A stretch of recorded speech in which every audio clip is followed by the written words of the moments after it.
The chapters that I'm reading today are actually for tonight's book club. I did get a little bit behind on my recording due to a last minute out of the house work that came up. So I am just recording this and I apologize for the delay, but we are looking at flowing and still producing versus perfection and just giving up because something's not done when we want it to be. So here's the first chapter. It's called Winning Makes You Different and Never Scares People. Okay. When I was training Michael, we set up a schedule that had him training on game days. This was unheard of at the time, and I heard about that from everyone. Work out on game days, you'll screw up his shot. He'll be fatigued, he'll be less athletic. Working out makes you less athletic?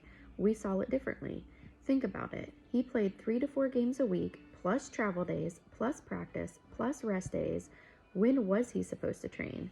No one really had an answer for that because daily workouts were not the norm in the NBA at the time, nor were they a high priority. Very few players were on a regular training regimen, especially during the season, and none brought in someone from outside the organization to train them. MJ was the first when he hired me. Remember, he brought me in specifically to add muscle and power to his body because he knew it would help him get past the bigger, stronger players who were physically beating him on the court. I got it. As his game elevated, so did the physical intensity he faced from every opponent, and he realized that to get to the next level and win, he had to do something different. The Bulls had a conditioning program for their players, but he wanted and needed more. He was my first professional athlete. The world's greatest basketball player was working with a trainer who had never trained a pro. Improbable? Yes. Crazy? Maybe. But crazy, combined with the willingness to take a chance, is the secret weapon of winning. And we both had an impressive arsenal of crazy. If you think like everyone else, if you act like everyone else, if you follow the same protocols and traditions and habits like everyone else, guess what? You'll be like everyone else. Everyone wanted to be like Mike. Mike did not want to be like anyone else, which led us to training on game days. If our goal was to continuously add muscle and make him stronger, as well as minimize injuries and preserve his longevity, it would have been counterproductive to ignore his training every time he had a game. Believe me, I studied and researched and tested him and looked at every possible variable that could impact his performance. We kept every game day consistent, trained the same muscles, did the same kind of workout, accounted for every component that might affect his shot and his endurance, eliminated as many of those variables as we could so his body became prepared to play under the same conditions regardless of the game schedule. It became such a part of his routine that when we didn't work out, he'd feel the difference and comment, something doesn't feel right. Bottom line, it worked for him, and obviously the results spoke so clearly that I never had to respond to everyone who said it wouldn't work at all. It was never about being different for the sake of being different or generating publicity or trying to look clever and progressive. It was about understanding the difference between knowing how to think and being told what to think. Winners engage their minds and experience to create new levels of greatness. I'm not just talking about athletes here. I'm talking about innovators and groundbreakers in business, entertainment, science, technology, education, medicine, parenting, every walk of life. Bill Gates personally checking every line of code for the first 5 years of Microsoft's existence. Jeff Bezos shipping books out of his garage. Sarah Blakely cutting the feet off her pantyhose. Elon Musk gazing up at Mars. They weren't afraid to think originally. They weren't worried about what others would think about their crazy ideas. That whole BS about thinking outside the box is just that, BS. Winners don't see the box. They see possibilities. They use their own decisions, successes, and failures as a springboard to elevate their thinking and results. Every great creation and invention started with people who knew how to think and didn't allow themselves to be told what to think. If you want to get to the elite level, this is what sets you apart. If you follow the textbook exactly, if you always do it the normal way, You can be very good at what you do, but what happens when there's a glitch or an unforeseeable issue that the textbook didn't cover? Yes, baby. How do you manage when nothing is normal? People love to talk about pivoting in hard times, making a fast shift in a different direction. But you have to pivot and move towards something. You can't keep changing direction just to change direction. And unless you know how to think for yourself, you're just going to keep pivoting back and forth, this way and that way, waiting for someone to save you, waiting to be told what to think. If I gave you a piece of paper with 1,000 dots and told you to connect them, how would you attack the challenge? Would you form a picture of something recognizable? Would you create random shapes and designs? Would it look like a crazy doodle? Would you just tear it up? Those dots are the map of your race to greatness. You can go in a straight line. You can chart your own course. You can wander aimlessly. You can ask others how to get where you're going. You can quit. For me, those dots are about watching how a winner moves and figuring out how I can make him move better. I know how everyone else sees him. Can I see him differently? Can I take him in another direction? Can I make him fly? That's the artwork I see in those dots and the result of everything I've learned from others and elevated with my own knowledge. I know there's already a picture out there telling me what to do. I don't want that. I want to create my own. Winning watches to see if you're confident and bold enough to believe that different isn't wrong. It's the difference between lighting your own fire and waiting for someone else to light it for you. To me, curiosity is the spark that lights that fire. I have a habit of staring at people, not to be rude, but to study and learn about them. I know it can make others uncomfortable, which is not my intention, but I believe it makes me good at what I do. I'd rather observe somebody closely than rely on what I'm told. Are you asking questions? Do you allow your mind to wander into new possibilities and scenarios, no matter how far-fetched and unattainable they might seem, like you did when you were a kid? Kids understand curiosity. They see something interesting and they have to play with it, eat it, throw it. They can't leave it alone. For a few minutes, it's the greatest thing they've ever known until an adult comes along and takes it away.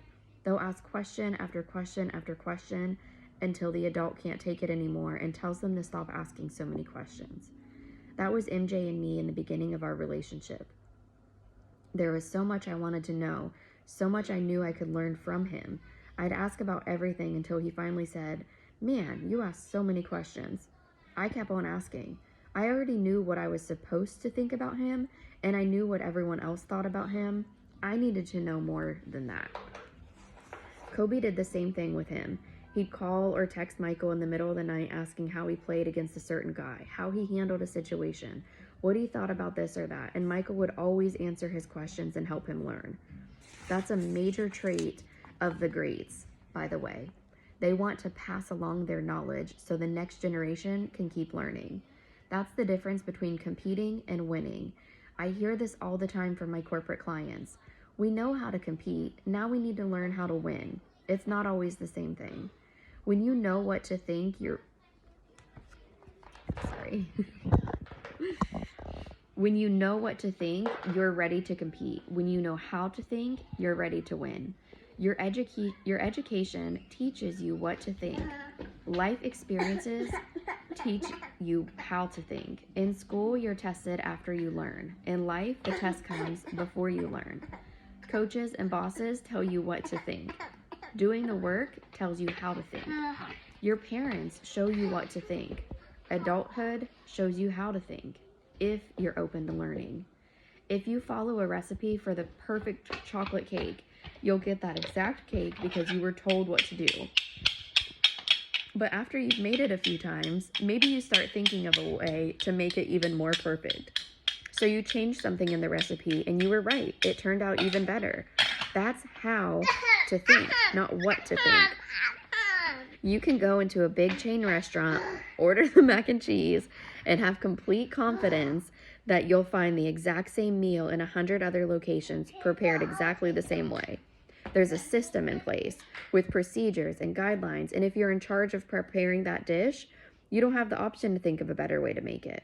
Master chefs have countless ways to make that dish, never the same way twice. How to think, not what to think. Thinking for yourself creates independence, which many of the self-help experts out there dread, despite their promises to the contrary. Why? The more you think for yourself, the less you'll need the experts. If you're always reading self-help books and listening to motivational talkers and following inspirational geniuses on social media and podcasts, if you can't make a decision without consulting mentors and masterminds, you're being told what to think. You're being told, I'm successful. This is how I did it. This is what I believe. So you should believe it too. And all that makes sense, sounds so good, so you accept it as truth. But how do you know? Are you experiencing it? Using it? Are you staying with it long enough to fully absorb what you're learning? Or are you jumping ahead to the next hot thing? Are you putting action behind all that advice so you can find out for yourself? You may be getting a lot of great guidance and knowledge, but it's always going to be someone else's knowledge until you question it, adapt it, and find out for yourself if it works for you. Kobe used to say, knowledge is power, and I'd tell him, only if you use it. He definitely used it. And yes, I know this applies to me and my books and the ideas that I share with you. And if this topic makes you stop and think about how to adapt what I told you and apply it differently to your own life, then I'm doing my job. I want you to question what I believe. It's precisely the reason some readers griped that Relentless didn't tell them what to do. I'm not going to tell you what to do. I'm not going to tell you what to think. I want you to learn how to think, to become involved in the process of learning so you can create your own ideas and thoughts, answer your own questions, and know how to create solutions when others don't even understand the issues. I work with my sports and business clients the same way when we're working on mental toughness and focus. At first, most want to talk every week with a standing appointment, but I don't work that way because to me, that's just waiting to be told what to do. Every week at the same time, oh good, it's Tuesday. Now I can deal with this issue I should have already handled 5 days ago, but instead I waited for my scheduled call with Tim. We'll still talk on a regular basis, but not just because we're supposed to. I want them thinking for themselves, working on their own abilities to make decisions and manage issues. I want to see them create ways to win and execute those ideas without running them by me first. That's how you learn to think for yourself. Sometimes when clients are on a hot streak, I don't want to talk to them at all. My total communication with them might be a look or a nod, and many times that says it all. They already know and feel things are going well. I don't want to be altering their thinking. We don't need to discuss what's going right. They just need to keep doing it. Everyone looks for the key to winning, like you can carry it in your pocket and pop it into a lock. There is no key. It's a combination vault of infinite numbers and infinite outcomes with rusted, decayed dials that barely move and digits that have been rubbed bare by countless desperate fingers trying to turn them in their favor. Most people will solve some of the combination, but they give up trying to figure out the rest and settle for what they have. A select few will keep fiddling with the dials, hoping to get those last couple of numbers.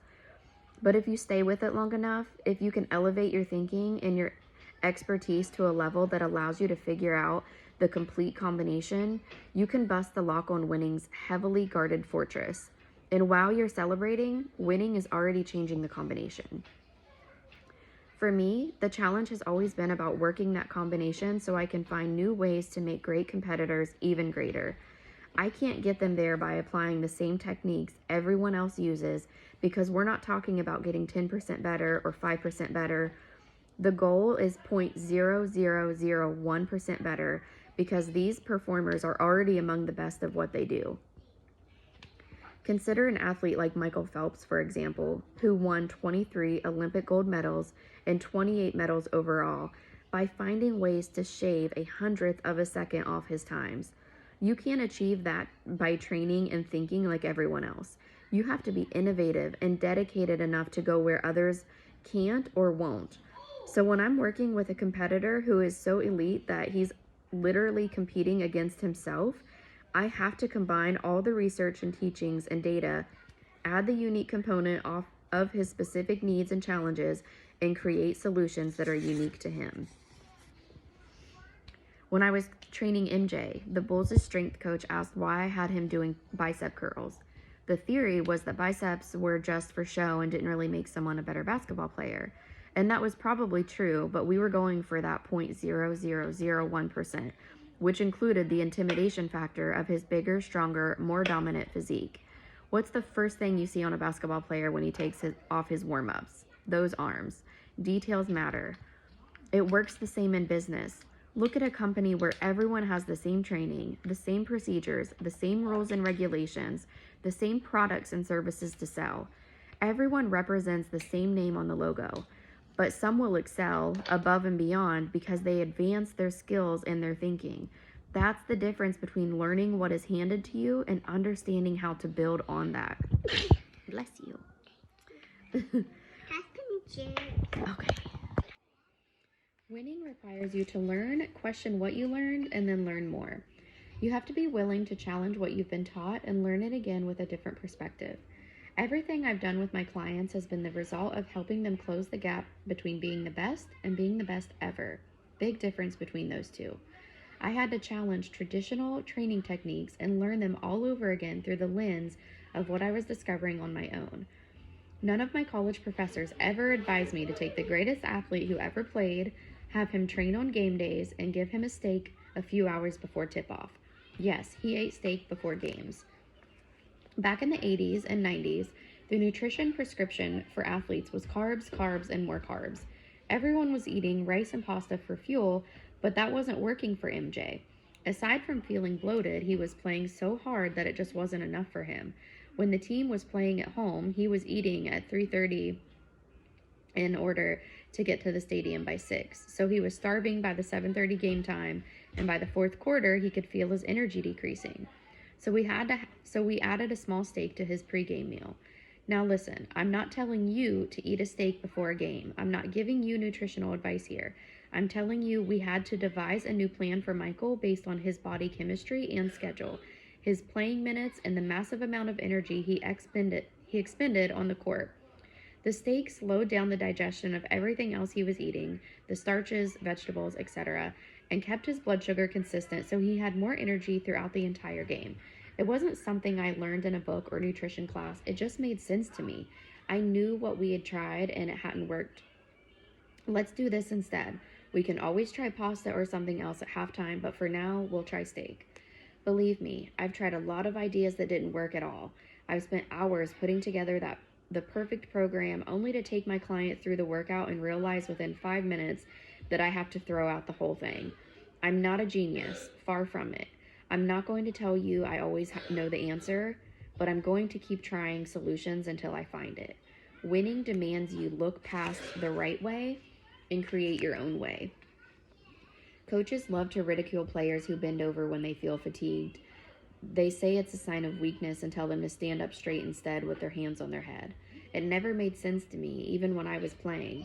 You're telling me that if I'm fatigued, I'm supposed to hold my arms over my head to open my lungs more? If I'm breathing hard while training or playing, my lungs are already open. It always felt more natural to me to bend forward. So I finally told Michael, grab your shorts. He thought I was crazy. Just do this, I said. Bend over when you need a second to catch your breath and grab the bottom of your shorts. Not hands on your knees because I didn't want him putting pressure on his knees. But when he started grabbing the bottom edge of his shorts, he realized he was able to breathe more deeply and recovered so much faster. You can search the internet for yourself and find hundreds of pictures of him on the court between plays holding the edge of his shorts. We worked on every possible detail, fingers, toes, ankles, everything that could go wrong. We addressed it. It's no coincidence that he played every game most of our years together. We created the opportunity for that to become a reality. That was our style of load management, managing his body to play the complete load of 82 regular season games, plus potentially 26 more in the playoffs, as well as the preseason. How to think, not what to think.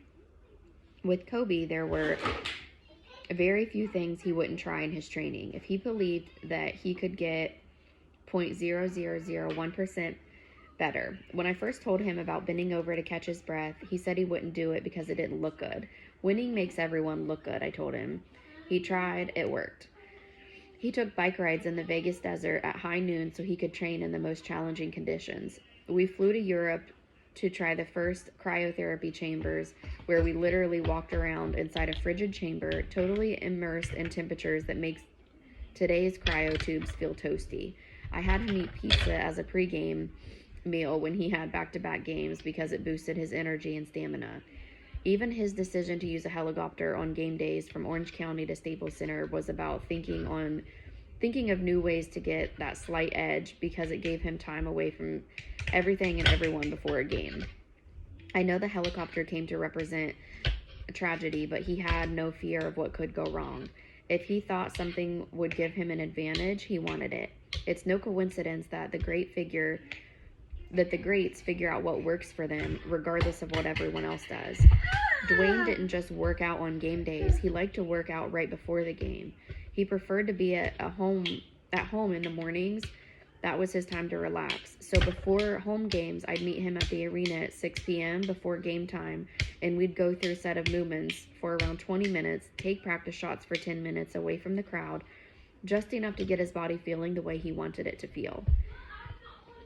He had the whole weight room and practice court to himself, and he used that time to mentally and physically prepare.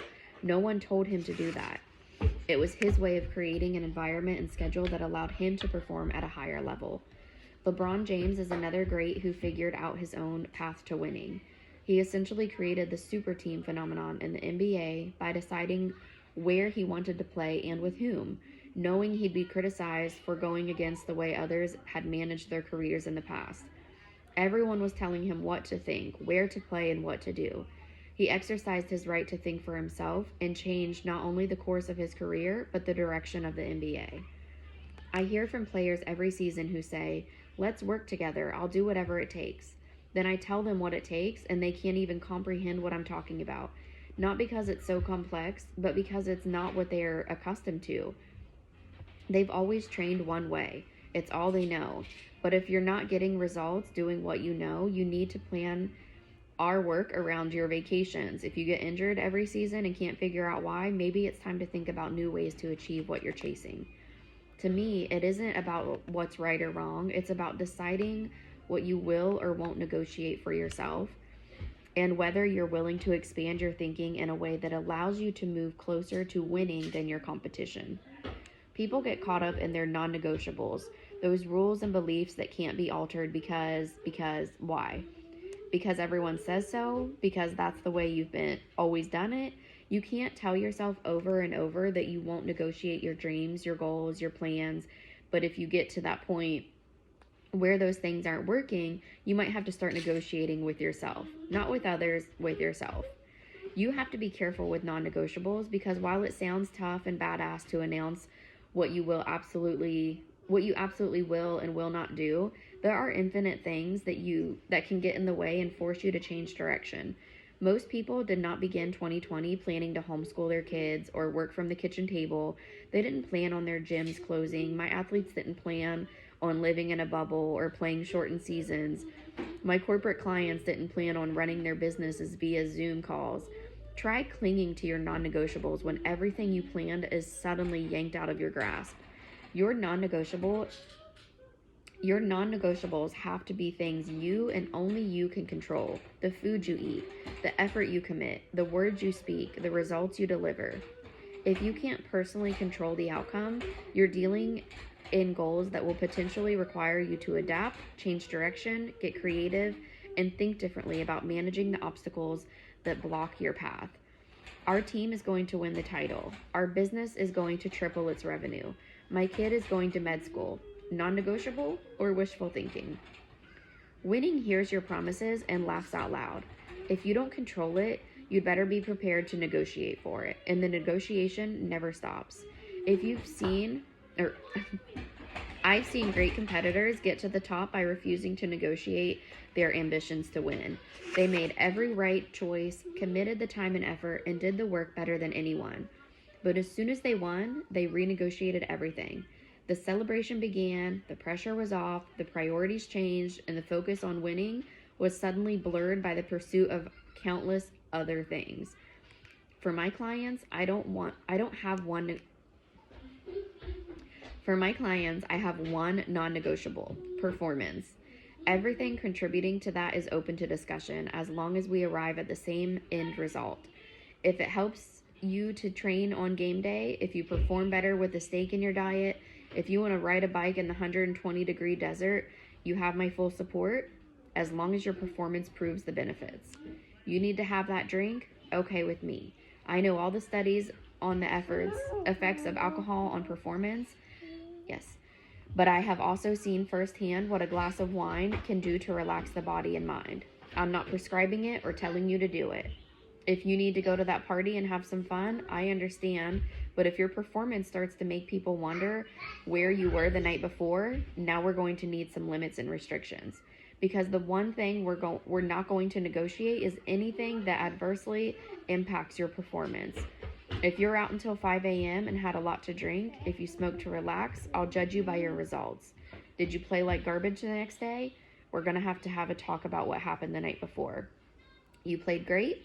Remind me what you did the night before. We might need to do that again. I can't remember all the times I trusted my own thinking and succeeded, but I can remember the times I ignored my own thoughts, did what I was told, and failed. A few years ago, I was speaking to a huge audience of business owners, mostly male, very affluent, very conservative. There were several speakers at this event, and I was the closing keynote.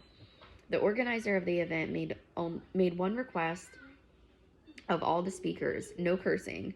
We didn't really mind, but the audience is very conservative, we were told, and we don't want to offend anyone. Now, I can curse or I can not curse. I'm sure it won't surprise you to know I'm much more comfortable when I can be myself on the stage, which means occasionally cursing. But I'm also respectful of groups and audiences who don't enjoy that, and I always comply when asked to keep it clean. So I'm waiting to take the stage, and I'm listening to the guy who is speaking ahead of me. He's a former Navy SEAL talking about leadership and teamwork, and he's using the words I wouldn't even whisper in a locker room. Not a single sentence without an F-bomb. And I look out into the audience, and they're loving it, laughing, clapping, with a huge standing ovation at the end. And now I have a decision to make. I gave these people my word that there'd be no cursing, at least for me. Do I break my word and ignore their request as he did, because I know the audience will enjoy the talk I want to give, or do I follow the rules and keep it clean? I kept my word because that's a non-negotiable for me, and I followed the rules. And it was the first time I hated my own speech. Not because I used clean language, I was being respectful, which was the appropriate thing to do, but because I let someone else tell me what was right when I knew they were wrong. And that is a non-negotiable for me. One of my non-negotiable core values is trusting my instincts and believing what I know. I might be wrong, but I want the chance to be right, and I'd rather decide for myself than allow others to decide for me. Winning does not negotiate. You won or you lost. It doesn't care how hard you worked. It doesn't care about your circumstances that got in your way. You worked hard? That's nice. I need someone who works hard, smart, fast, and a whole mess of other things. Get back in line and figure it out. Figure it out. Put your craziness to work. Innovate, don't imitate. And above all, stop listening to everyone who tells you what to think. If they knew, they'd all be winners. Winning wages war on the battlefield in your mind. I don't know a better way to say this, so if it offends you, well, that's on you. Winning fucks with your mind. It just does. There's nothing else that can whip you around faster and harder. You're just getting started and instantly it's over. You're feeling calm and cool, and suddenly you're burning up. You're face to face with triumph when you feel it slap you from behind. You're completely in charge until you realize someone else is controlling everything. You finally get your arms around winning, and it leaves you on the floor gasping for breath. You give everything you have for one glorious victory, and discover it isn't ever going to be enough. Like I said, winning fucks with your mind. There's no way you can't be affected by it. That's true for the greatest champions in history, and equally true for anyone who has ever craved victory and achieved it. 1 minute they're exploding with joy at the moment of triumph, and a day later they're facing the reality that to keep that feeling, they have to do it all over again. And this time it will be twice as hard. Winning is a war, and it's fought on the battlefield in your mind. On this battlefield, there is no rest. Your mind never stops. You have no peace. I don't care if you're living in a 12-bedroom mansion or on your friend's couch in the garage. When you're in the race to win, you spend every night sleeping with the enemy. And that enemy is you, the one person who knows all your weaknesses and fears, knows everything you crave and dread, and never stops using them against you. Winning fills your head with a minefield of ideas and warnings and questions and detonates them all at once. Your thoughts keep fighting even when you're asleep, preparing for the threat of imagined battles that haven't happened yet. They might happen and they might not. You go to bed tired and you wake up tired because there's a raging onslaught of chaos in your head and there's no nap that can erase that. The minute you wake up, you're fighting it again. Your mind is so overrun with conflict that you can't even remember going to sleep. All day, every day, your mental battlefield is attacked by blasts of adrenaline and anger and fear and anxiety and other explosives too. Stress, insecurity, doubt, envy. Sometimes it's a stranger who puts them there. Sometimes it's someone close to you. Sometimes it's you. Most of the time, it's you. If you look closely, you can read the labels on the bombs. You can't win. Terrible idea. Everyone's laughing. You look ridiculous. This is going to cost too much. Fuck those people. Not all of those minds are cruelly harsh. They can also be dangerously kind. You should take the day off. You work too hard. You're better than the others. They have no chance. You've already won. Relax. Enjoy. Don't take everything so seriously. Winners can detect those bombs and defuse them before they can do any damage. Losers brace for impact and wonder how to clean up the mess. You know all about those explosives and you know exactly what's going to set them off. But by the time you're ready to deal with them, you're tired, distracted, confused. You're trying to find peace, a calm, serene place to think, and instead you find yourself in a wild mental war zone with smoke and explosions and all kinds of screaming, probably yours. And just as you're about to defuse this one ticking bomb, you feel another blast detonating, and it's 5 times more explosive. 1 minute you're managing sparklers, and the next thing you know, a grenade just went off over there. You're fighting fires everywhere, and as soon as you extinguish one, another one bursts into flames. Everyone wants to set the world on fire, but you also have to control how it burns. Winning loves that battle. How much can you take? How far can I push you? Are you having fun yet? I don't care how much skill and talent you have, what plans you've dreamed, what promises you've made. If you can't dominate this battlefield, you can't win. This is your space, your territory. It's yours to dominate or someone else will. Are you able to extract those explosives from the minefield? Do you have the mental strength and agility? Are you aware of the distractions, insecurities, and false beliefs planted in your mind? This is what enables great winners to separate from everyone else. They have losses and failures. They face criticism and commentary and all kinds of obstacles. But they consistently possess the stark ability to win those mental battles, shut them down, and move on to the next fight. Your mental battlefield is the command center of every decision you make. If you decide something is a problem, then it's going to be a problem. When you wake up in the middle of the night worrying about money, you can either figure out a way to handle your finances, or you can lay in the dark worrying about how you'll never dig out. Before a big game or important meeting, you can think of all the ways you could screw up, or you can mentally walk through the details you'll need to make it all work. When you make a mistake, when you experience failure, you can step on the mine that explodes the loser bomb, or you can navigate yourself to a better place where you have the clarity to plan your next move. Trust me, I'm not going to talk to you about the BS of positive thinking and visualizing. You can visualize being a winner. You can envision that moment of glory. You can think positive about how it's all going to work. It's a nice daydream, but daydreaming isn't as effective as calling a disconnected number. Wake up. None of that has happened yet. Winning doesn't visit you in your dreams. It sees you in your nightmares. What are your thoughts that dance into your head in the middle of the night when it's finally quiet enough for you to hear yourself think? Did I get enough done? Could I have worked harder? Can I do this? Am I kidding myself? Am I ever going to make it? Those thoughts can trigger disaster for many who fear they're failing. They wake up every day in panic, facing another day of anxiety and dread. I have no idea what I'm doing. I'm a fraud and everyone's going to see it. I'm never going to make it. I'm a mess. I can't do this. But for others, those thoughts are a blueprint for improvement. Did I get this right? Can I do better? I know what to do. I need to make that happen. And they move in on those bombs, inspecting them from every angle until they can extract and defuse them. Go ask Bubby, please. Go knock on his door. That was Kobe. I can't rest until I make this shot I should have made today. He'd be playing that moment over and over in his head, trying to figure out what happened so it didn't happen again. He'd relive the game in his mind, watching film at 4 a.m. until he could understand why he missed that shot. What was going on with the defense? Where was the ball? Did it rotate correctly?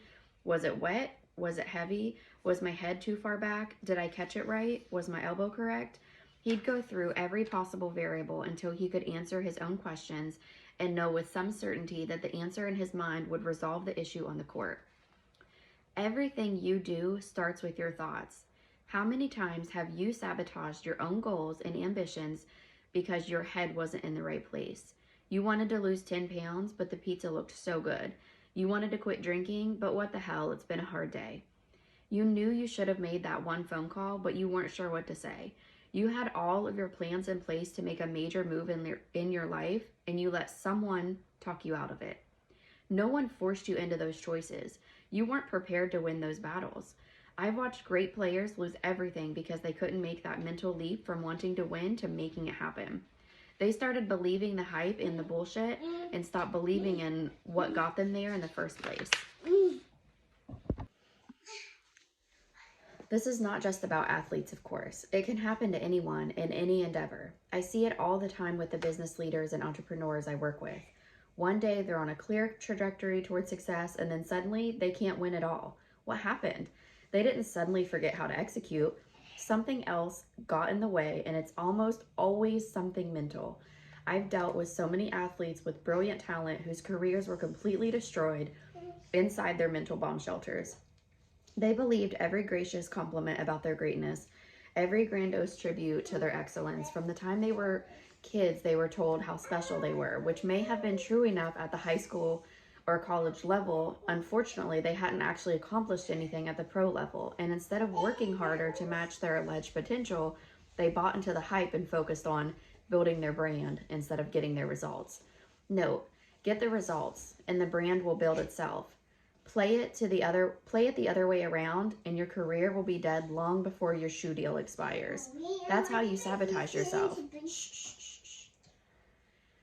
Are you winning your own war? People find so many ways to derail their own success. Distractions, laziness, ego. Winning has a million ways to stop you if you don't have the resilience to fight back. How well do you deal with distractions? I'm sure you know people, including yourself, who have no ability to filter and manage issues with family and friends, addictions, financial problems, relationships, health, legal trouble. Everything that happens to them is their new reason for not getting to the finish line. They give their time and energy to everything and everyone, and then blame all of those things that got in the way without ever recognizing that the biggest obstacle in the way was themselves. And at the end of the day, their focus is on everything except the one thing that could have made it all work: winning. I'm not talking about distractions like watching videos on your phone or texting your friends or wandering into the kitchen for your 15th snack of the evening, although those are definitely distractions. I'm talking about the internal distractions caused by your own mental combat with yourself. If you're procrastinating, if you're constantly apologizing for things you did and didn't do, if you get to the end of the day and realize you didn't accomplish a single thing you wanted or needed to do, you're distracted by your own thoughts. We all have some kind of to-do list, but for most, it's a things to do that will never get done list. Winners have a done list. You have a list that never gets shorter, things you can't seem to accomplish because you never have the time or knowledge or money or approval from others or whatever your claim is stopping you. Things you could have done when you were quarantined at home during the COVID-19 pandemic with literally nothing to do even after you watched every possible Netflix series. Do yourself a favor. Either do them or admit you're never doing them and move on. Managing that back burner is a ridiculous waste of time and energy. All those burners generate the same amount of heat anyways. And those things stay in your mind and taunt you every time you start thinking about everything you've left unfinished or unstarted. Get rid of them. You'll feel better immediately. Distractions can be fatal to your goals if you don't manage them. Notice I said manage, not eliminate. I know you've been told 1,000 times to eliminate distractions. Not possible. You might be able to erase some, but people are still going to need you. There will still be tasks and chores to do, and the phone, TV, and the refrigerator are still going to be there taunting you. And if those things are so distracting enough that they've created an issue, they'll be even more distracting when you try to eliminate them. If you want to manage distractions and get in control of that battle, you need to put some routines in place. I'm not talking about sticking with old routines designed to keep you comfortable and safe and get you through the day without rocking the boat, because sometimes that boat needs to be rocked hard. If you never rocked that boat, how will you know how much it can take? This isn't about fighting boredom or dealing with anxiety or avoiding new things. I don't want to see you sleepwalking through your life, just getting by. We all know people who are just plodding through every day. They say things like, another day, another dollar, easy come, easy go, sun up, sun down, just glad to be here, same old, same old. If that's you, and I seriously hope it's not, you need to blow up that routine and replace it with something that engages you mentally and helps you create new challenges and results. To me, routines are freedom. If you use them correctly, they allow you to take action with certainty and purpose. They remove the variables and speed bumps that slow you down. And most important, they bypass the battlefield decisions. Should I not? This way, that way, today, tomorrow, how long? Who should I ask? When you have a well-planned routine, those questions have already been answered. You execute and move on. Done. Next. MJ had the most disciplined game day routine I've ever seen, from the way he selected his timepiece to the way he laced his shoes. He planned and organized every detail of his day, from the time his workout to the car he drove to the arena. He put his clothes on in a specific order, organized the game tickets for his family and friends, ate at the same time every day. Everything had purpose and discipline, and everyone on his personal team participated in those routines. I knew what time and how long we were working out, 5 a.m., 6 a.m., or 7 a.m., every day, even on road trips and travel days. His automobile manager knew which car he'd be driving and what time to have it washed and ready. MJ would never take a car that hadn't just been washed. The chef knew exactly what he'd be eating and what time we needed it served. Everything was planned and coordinated, so there were no bumps in the schedule. Part of his routine was to lace his shoes before every game, fresh out of the box. The ritual had special meaning to him. Every time he did it, he could remember that feeling of being a kid getting new shoes, and it took him to a place that prepared him mentally for the game and helped him put him in the zone. One day on the road, the team bus was delayed coming into the arena, so I went ahead and laced his shoes exactly the way he did, just to save him some time. He refused to wear them. I'd interfered with his routine. He had the equipment manager get him a new pair unlaced so he could lace them himself. He practiced and played in a routine as well. Every time he warmed up in practice, he started with a chest pass.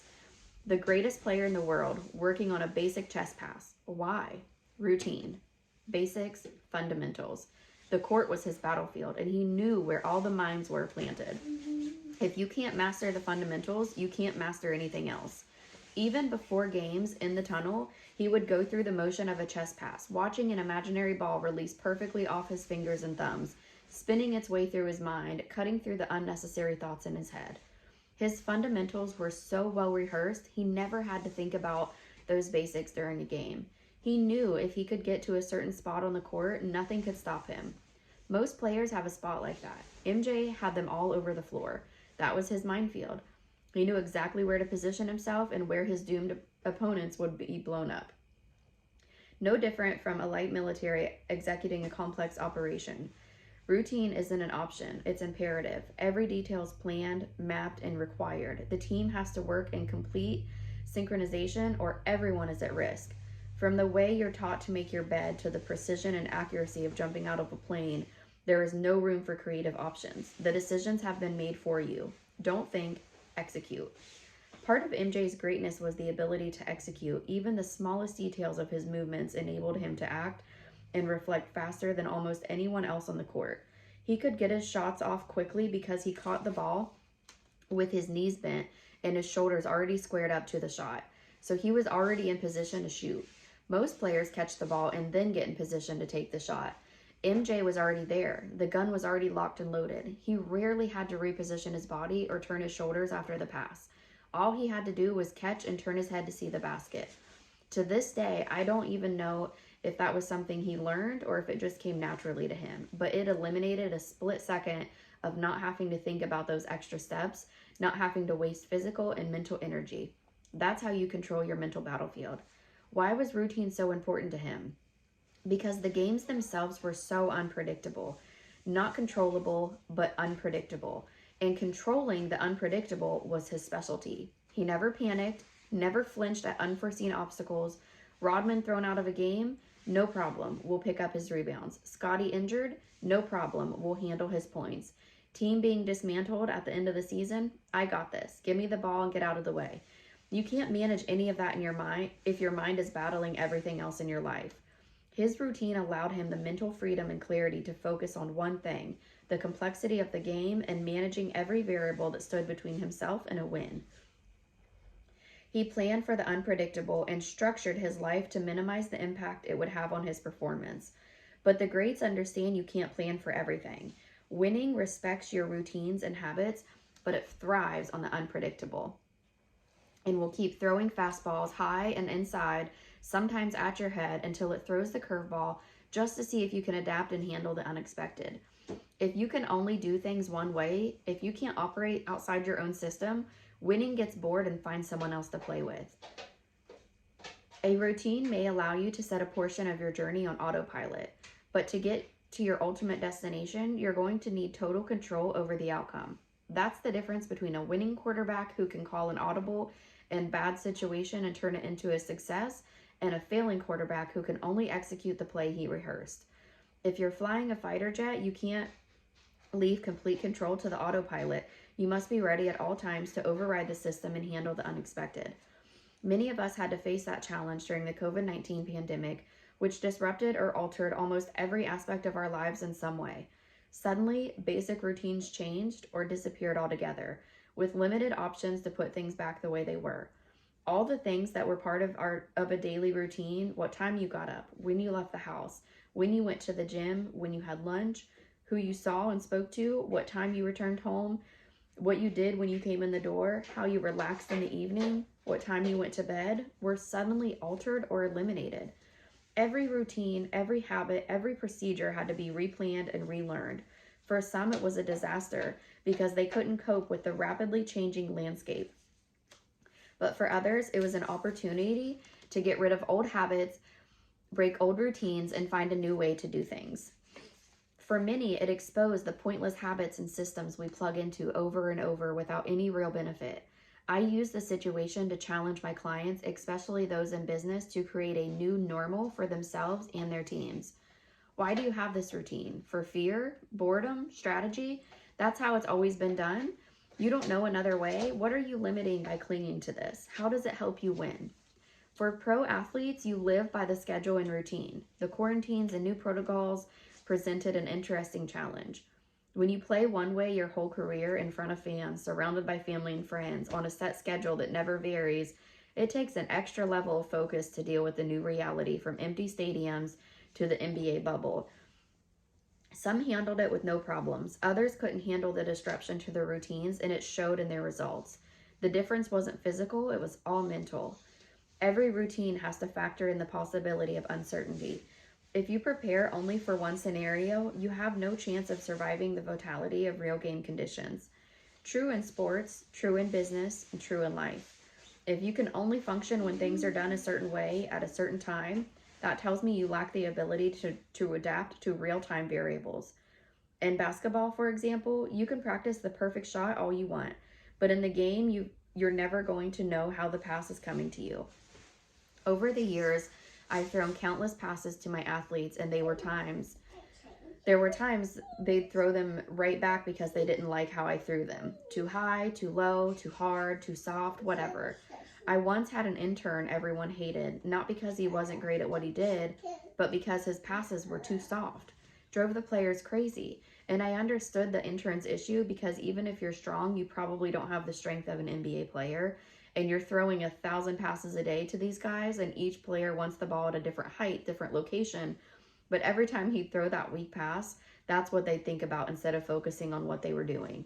They wanted to see the ball at game speed. So I'd throw in unpredictable passes on purpose. And when they'd complain, I tell them, how often in a game are you getting that perfect pass in the perfect location? You have to be able to reach here or there and be ready for that pass that isn't what you expected. I don't want you in that moment thinking, oh shit, bad pass. I want to see your reflexively catch whatever you're thrown. If a player missed a shot he should have made, we'd work on that by passing him the ball exactly how it had been thrown to him when he missed it, so we could figure out what happened and make sure it didn't happen again. I used to kill myself with these passes. Most coaches would stand under the basket to rebound the ball and pass it back to the player to take another shot. But in a real game, the pass can come from anywhere. So every time my guys shot the ball, I'd run to the basket, get the ball, run to a different location, pass to him, run back to the basket, get the ball, run to another location, pass to him, because that was the precise battle they needed to fight. Not just the physical battle to master the shot, but the mental battle to stay focused when things don't go as planned. And yes, I could have had an intern or assistant do all the running and rebounding, and sometimes I did, but my top players wanted to see me work just as hard as they did. They needed to know we were going into battle together and we would win the war together. I can still see the smirk on Kobe's face when he would miss a few shots on purpose just to make my ass run to get the long rebounds. The battle begins and ends in your own mind. Your thoughts have to be constantly renewed, like a daily subscription that must be paid so you can think clearly. You get updates for your computer and your phone. How often do you update your ideas, your strategies, your priorities? How often do you reboot your mental energy and delete the outdated programs and files? Action originates in your thoughts.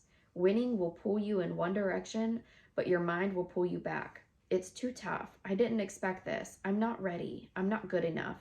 Are you confident enough in yourself to win the battle? Are you ready to gamble on yourself to win? We're about to find out.